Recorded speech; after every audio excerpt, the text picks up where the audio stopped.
Good day, everyone. I am Kiza Yvonne Alforque. And now, together with Kate Atetio and Mary Antoinette Angel, we will discuss about the psychosocial development in adolescence.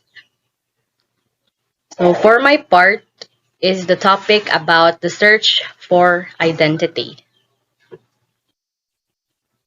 Identity, according to Erikson, it is a coherent conception of the self, made up of goals, values, and beliefs, to which a person is solidly committed. So if someone is coherent, they express their thoughts in a clear and calm way. And it comes into focus during the teenage years. As Erikson emphasized, the teenager's effort to make sense of the self is part of a healthy, vital process that builds on the achievements of earlier stages and lays the groundwork for coping with the challenge of adulthood. According to Erikson, the chief task of adolescence is to confront the crisis of identity versus identity confusion. As we all know that adolescence is the period of transition between childhood and adulthood.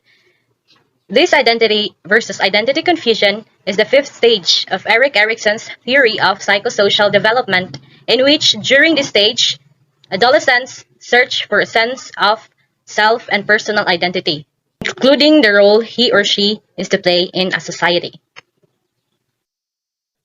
So identity, according to Erikson, forms as a young people to resolve these three major issues, which are the choice of an occupation, the adoption of values to live by, and the development of a satisfying sexual identity. During the middle childhood, children acquire skills needed for the success in their culture. So in Western countries such as United States, adolescence is a relatively long period of time during which young people begin to take on adult responsibilities but are not fully independent. So then, Erikson believed this time-out period, which is called the psychosocial moratorium, is ideal for the development of identity and allowed young people for the opportunity to search for commitments to which they could be faithful. Identity status, crisis, and commitment. These two are the elements Erikson saw as a crucial to forming identity. Crisis is a term of period of conscious decision-making related to identity formation. So crisis does not refer to a stressful event such as losing a job or not being able to pay your bills. Rather, it refers to the process of grappling with what to believe and who to be. Commitment, on the other hand, is a term for personal investment in an occupation. So commitments can be held after they have been deeply considered after crisis. So James Marcia distinguished the four types of identity status, which are the identity achievement, foreclosure, the identity moratorium, and identity diffusion. Identity achievement, which refers to crisis leading to commitment, is characterized by commitment to choices made following a crisis and a period spent in exploring alternatives. These individuals are able to sort out who they want to be and what their life's purpose is. And these adolescents are also confident and positive that they chose the right values and beliefs. For example, businessmen who decide in midlife to pursue religious vocations, or someone who leaves lucrative employment to pursue art or as much lower paying employment. Next is the foreclosure, which is commitment without crisis, in which a person who has not spent time considering alternatives is committed to other people's plans for his or her life. Foreclosed individuals have initially conformed to family and societal expectations, and there's a certain rigidity in the sense that there is a firm commitment without really having explored all possibilities. So, for example, an individual believes that he or she wants to become a nurse, but when the class starts, he or she find it difficult. So that individual may set unrealistically high goals for herself or himself, and they have a tendency towards authoritarian values. So next is the identity moratorium, which refers to crisis with no commitment yet. So this is a person considering alternatives and seems headed for commitment, which means that these individuals are actively exploring. They take into account their specific interests and motivations. Like, for example, they wanted to follow a certain path, like to become an engineer, but then they start exploring different majors and they start having um, taking classes in arts because that individual um, takes art as his or her interest. So, identity moratorium is a serious, invested, active search. Next is the identity diffusion, which refers to no crisis, no commitment, which is characterized by the absence and lack of serious consideration and alternatives. Individuals in identity diffusion haven't committed to any path for their futures, including occupational and ideological, and aren't attempting to develop a path. Gender differences in identity formation. So there are gender differences in the identity status. The closed, strong identity is more typical for men, and the open, strong identity is more common for women. In general, the degree of openness to changes is higher among women than in men. Ethnic identity develops in adolescence and is passed from one generation to the next through customs, traditions, language, religious practice, and cultural values. Generally, research has found that developing a sense of ethnic identity is beneficial. Ethnic identity development has been related to higher self-esteem and better well-being. Cultural socialization, parental practices that teach children about their racial or ethnic heritage and promote cultural practices and cultural pride. So, for example, participating in those traditions and ritual was part of your cultural socialization. So, adolescents who have experienced cultural socialization tend to have a stronger and more positive ethnic identities. Your sexual feelings, thoughts, and attractions and behavior towards other people are all part of your sexuality. Other people can be physically, sexually, or emotionally appealing to you, and all of these qualities are a component of the differences between sexual orientation and gender identity is that sexual orientation refers to their long-term physical, romantic, and emotional attraction to another individual. For example, the straight, gay, lesbian, and bisexual. While gender identity is your own internal, personal sense of being a man or a woman, or as someone outside of that gender binary.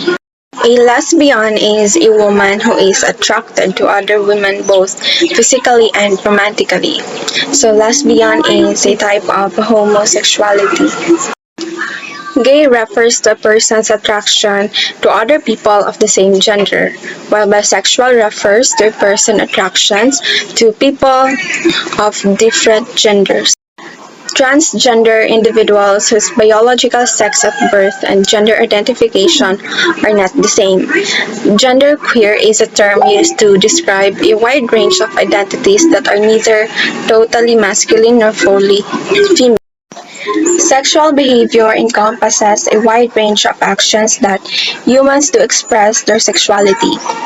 Individuals engage in sexual conduct to satisfy one of their most basic wants, that of sexual fulfillment. The concept of a risky sexual behavior, on the other hand, differs depending on culture, gender, age, and the threshold. According to national surveys, 39.5% of high school students have had sexual intercourse, and 65% of young people have had sex by the age of 18.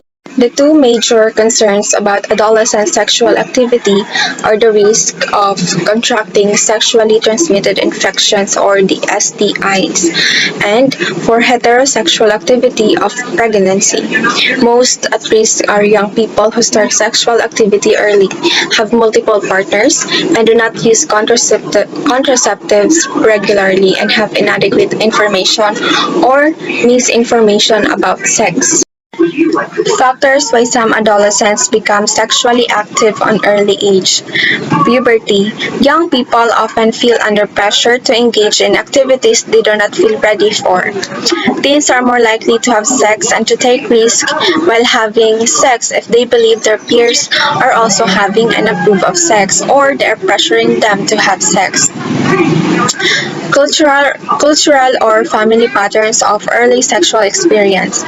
Teens who to have supportive relationships with their parents are more likely to delay intercourse and to use safe sex practices when they finally do so. Teenagers who have close, warm relationship with their mothers are also likely to delay sexual activity, especially if they perceive that their mothers would disapprove.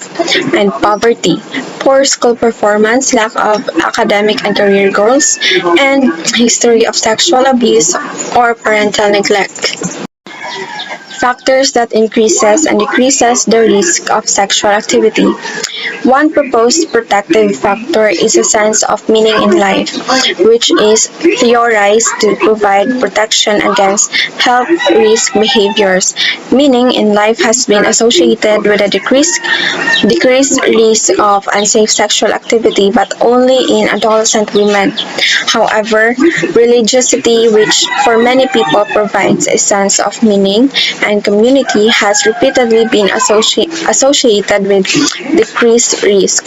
Peer group sexually transmitted infection is carried from one person to another through sexual contact.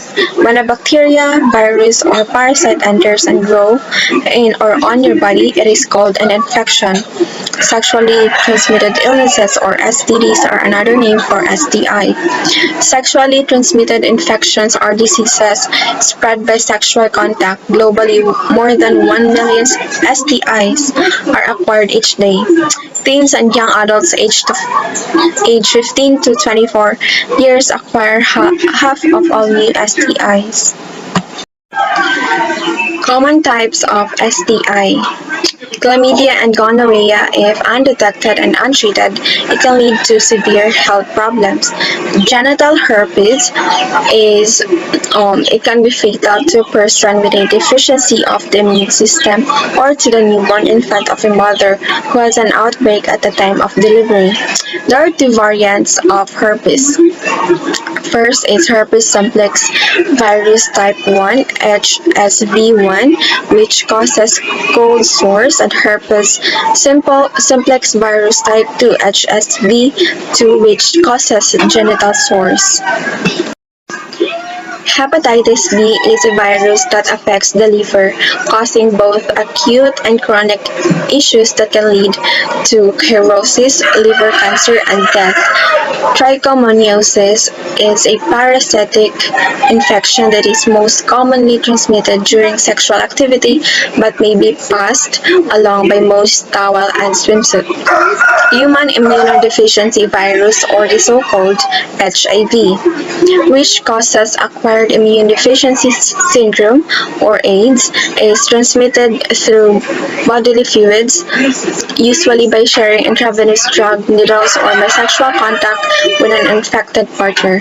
The virus attacks the body's immune system, leaving a person vulnerable to a variety of fatal diseases. Comprehensive sex education is critical to promoting responsible decision making and controlling the spread of STIs. Evidence for the positive impact of such programs is strong. More than 60% of the programs that emphasize abstinence and condom use delayed and or reduce sexually activity and increase the use of condoms or contraceptives. Further, the programs did not increase sexual activity. In contrast, programs that emphasize abstinence only have shown little evidence of affecting sexual behavior. Unfortunately, fewer than all of schools teach all 19 sexual health topics recommended by the Centers for Disease Control, and the percentage of schools that are required to provide HIV prevention information is declining. Teenage pregnancy and childbearing often have poor outcomes. Many of the mothers are impoverished and poorly educated, and some are drug users. Many do not eat properly, do not gain enough weight, and get inadequate prenatal care or none at all. Their babies are likely to be premature or dangerously small and are at heightened risk of other birth complications. Teenage fathers tend to have limited financial resources, poor academic performance, and high dropout rates. Many teenage parents are themselves products of adolescent pregnancy.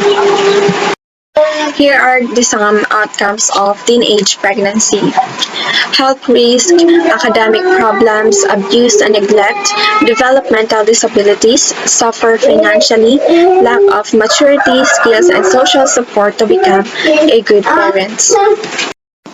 Sex educations and pregnancy preventions. Adolescents get their information about sex primarily from friends, parents, sex education in school, and the media. Many teenagers get much of their sex educations from the media, which present a distorted view of sexual activity, associating with fun, excitement, competition, or violence, and rarely showing the risk of unprotected sex. The problem of teenage pregnancy requires a multifaceted solution. It must include programs and policies to encourage postponing or refraining from sexual activity, but it also must recognize that many young people do become sexually active and need education and information to prevent pregnancy and STI by using birth control methods and abstinence-only courses. Good day everyone, I am Mary Antoinette B. Angel and I am going to discuss about relationships with family, peers, and adult society. So let's start. So what is adolescent rebellion? It is a pattern of emotional turmoil characteristics of a minority of adolescents that may involve conflict with family, alienation from adult society, reckless behavior, and rejection of adult values. And family conflict can have a significant impact on emotional distress, and it can impact the adults in many ways, and long-term exposure to conflict may be psychologically damaging. Adolescents can be influenced by family conflict like fighting in a number of ways, and some adolescents may act out by showing increased aggression, defiance, and behavioral problems.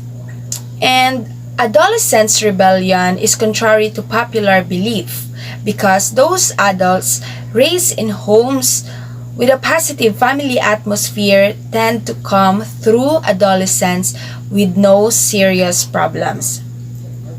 So let's proceed to the changing time use and changing relationships. It is one way to measure changes in adolescents' relationship with the important people in their lives is to see how they spend their discretionary time, and cultural variations in time use reflect varying cultural needs, values, and practices, as well as ethnicity may also affect family connectedness.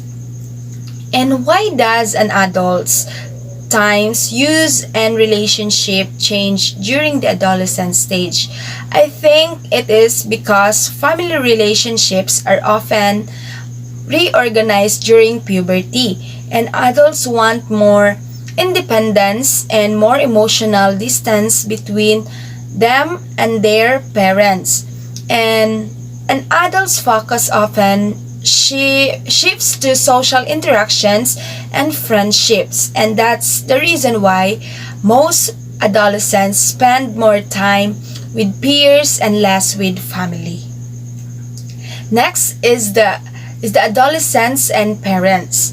Relationships with parents during adolescence is the degree of conflict and openness of communication, and are grounded largely in the emotional closeness developed in childhood. And adolescent relationships with parents in turn set the stage for the quality of the relationship with a partner in adulthood. And that's why relationship with parents during adolescence is important to give adults emotional support, security, and safety, and also to help them cope with the changes and challenges they are experiencing. So next is individuation and family conflict individuation.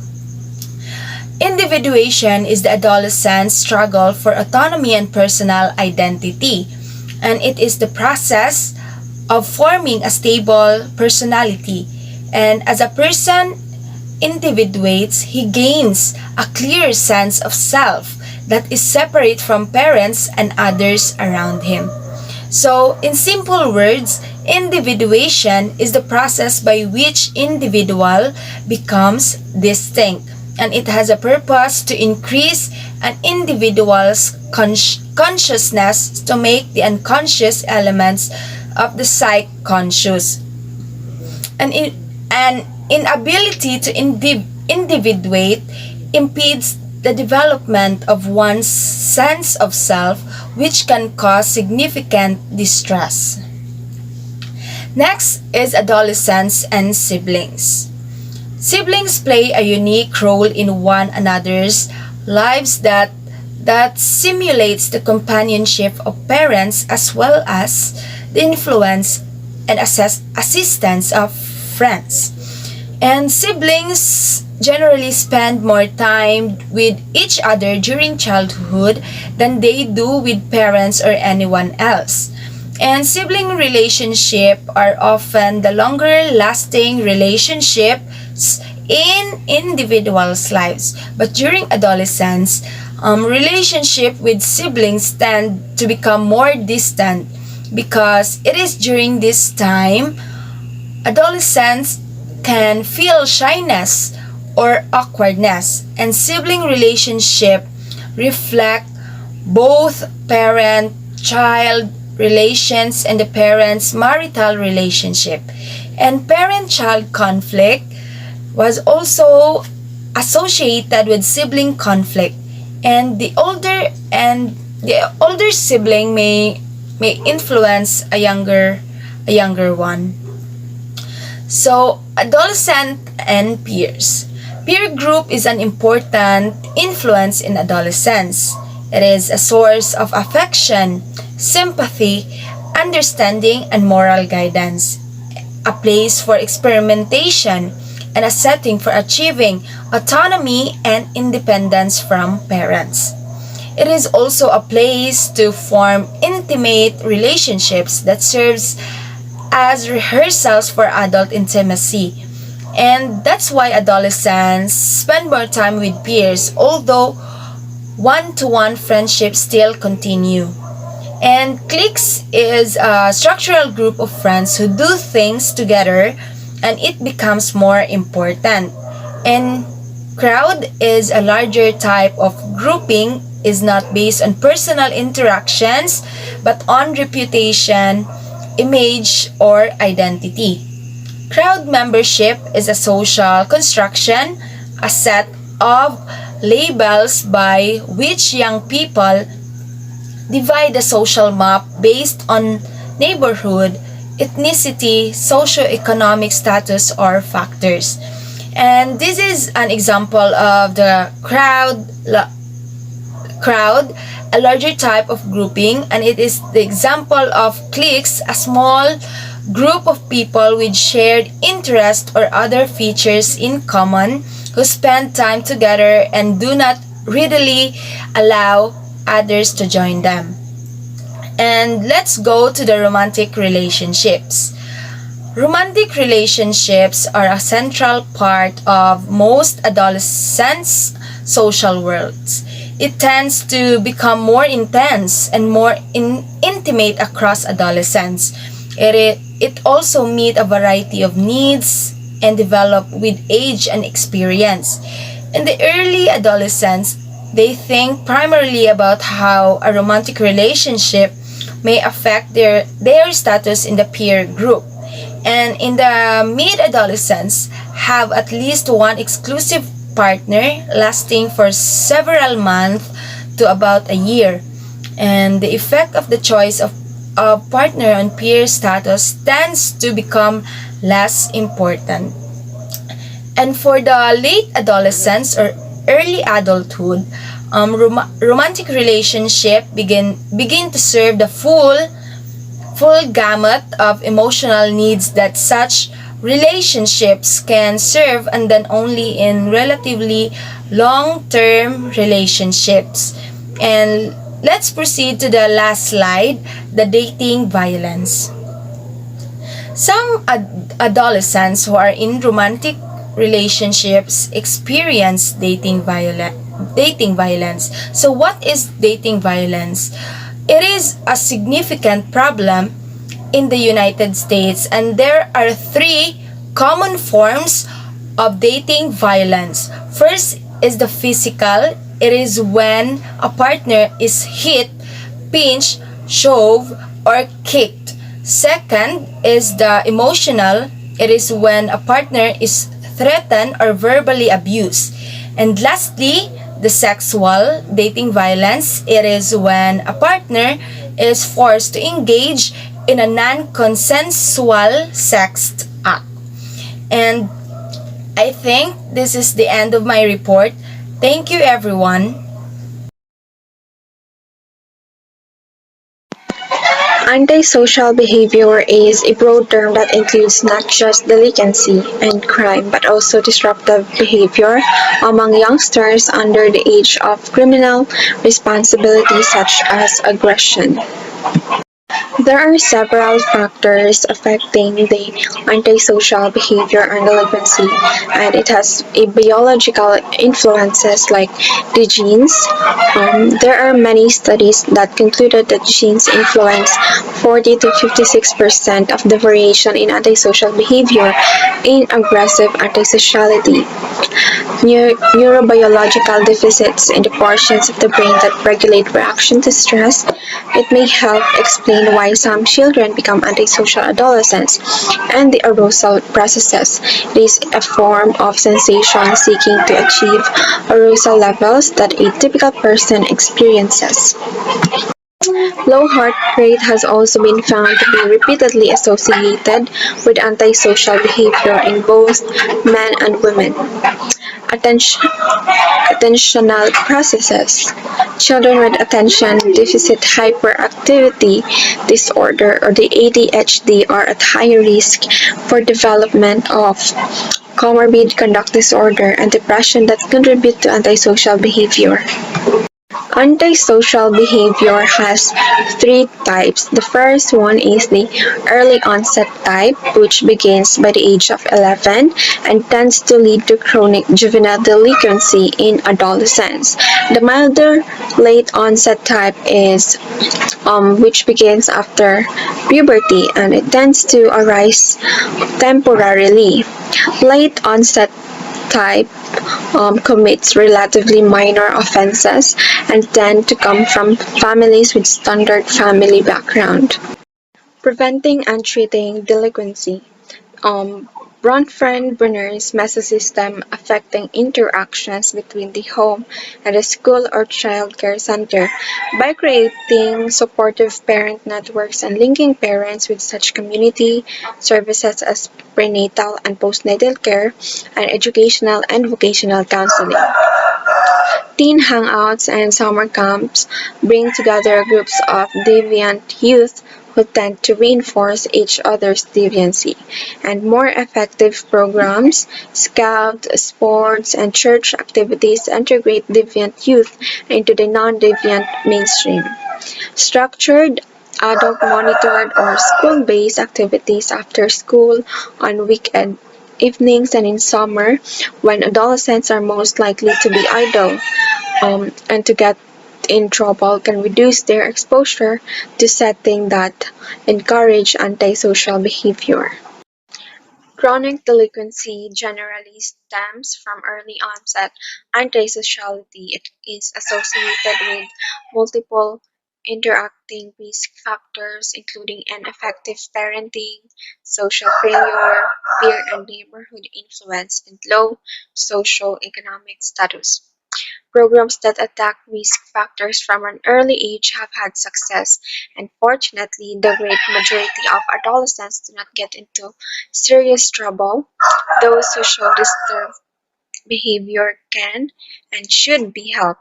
With love, guidance, and support, adolescents can avoid risks, build on their strengths, and explore their possibilities as they approach adult life.